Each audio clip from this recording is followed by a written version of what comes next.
والله سبحانه شوف وتعالى لو يقصر. احكي لك حكايه نعم. حكايه صغيره ولو خاف الوقت لا لا لا, لا. بيكفي. احنا هي الحلقه لك. الله يسلمك حبيبي. شوف قبل واحد يتيم من اهالي بغداد، هذا انا عشت شفته وياي يعني انا يعني بالاربعينات والخمسينات عشته وشفته لهذا الشخص. هذا الشاب يتيم ما عنده احد. نعم. تربى ببيت يشتغل صانع عند هذا الشخص، تربى عنده ببيته. كبر صار شاب، قال له ابني اريد ازوجك، لزم شغله كله هو يساعده، يعني حبه امين وشاغول وسبع وما يعرف اهله، ما عنده احد. يا يخطبوا لي يا ما ينطوه لي، يقول له زين ما نعرف اصله وفصله شلون نطيبتنا؟ ماكو.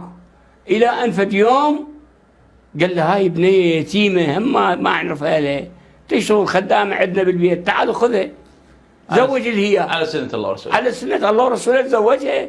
قعدها ببيت صغير، خلفت له 5 شباب، 5 ولد وبنات 2. صارت عائله الله رزقها على عين هاي البنيه، رزق صار عندها محل وشغل ف قال لها يا فلانه انا اريد اروح البيت الله احج. قالت له ايه روح. قال لها هذا المصرف وهذا المسواق وانا رايح 20 يوم احج وارجع لك. طلعوا القافله يطلع باب الحوش بيديه طاس المي وراه قالت له يا ابو فلان انت اذا تاخرت اني وين اروح على اليمن؟ لا عندي عمام ولا خوال، وانت ما عندك عمام وخوال، وين اروح على اليمن اروح؟ قال على كيفك يا معوده روحي لابو خيمه الزرقاء.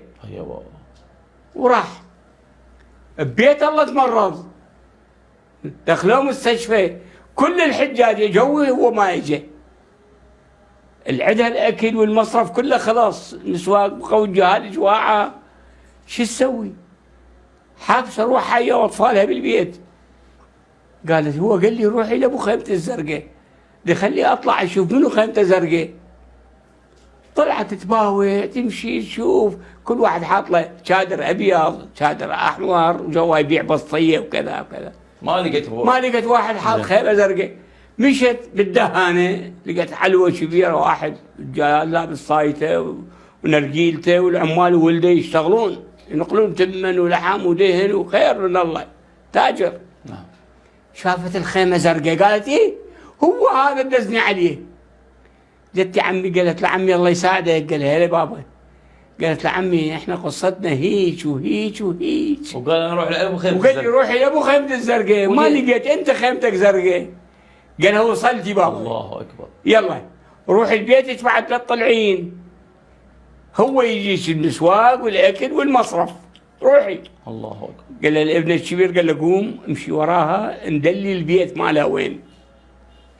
راحت طبت ببيتها وسدت الباب ورجع ابنه قال له ندليت، قال له ايه؟ قال له جيب عربانه حط لك دهن شيس سمن طحين مسواق مخضر، قال له هاي تعطيه اياه مصرف. قام يوميا ب9 الصبح يجيب لها المسواق من الباب، ما تطلع من البيت. قال له ما تطلعين. قامت تصل توكل الجهال وتلبس شسوه دزلهم، وكلها ورا 6 شهور. هذا طاب من العمليه مالته، فمن رجع قال هسه مرتي شردت جهالي بالشوارع، وين راح القيه؟ شو اسوي؟